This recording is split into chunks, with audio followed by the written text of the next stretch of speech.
ណាប្រកាសម្ដង ក្រុមសិល្បៈបន្លងថ្មីតែនដីស្រុកថ្ម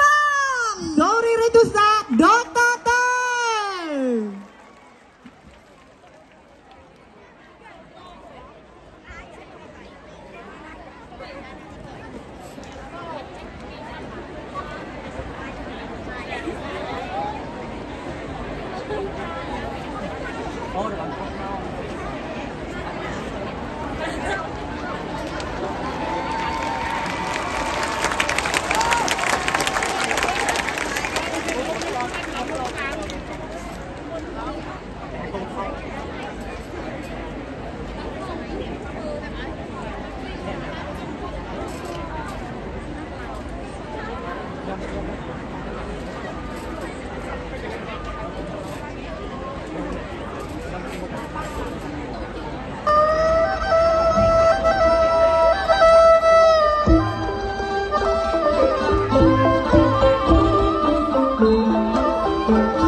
hay ơi khơi tha sẽ có một chia lai phun mắn phun pin rồi bao dương mình trâm tại bà đam nơi chùm riêng rồi bao salapa karani tế bình tay dương tham tàng miên nơi rồi bam rồi bay nick mai đầm bay ai bom ôn mai rồi bao dương trong trăm than nick cứ chia salapa cả đôi chia rồi bam rồi bao mai dương score rồi bam mánh chui kê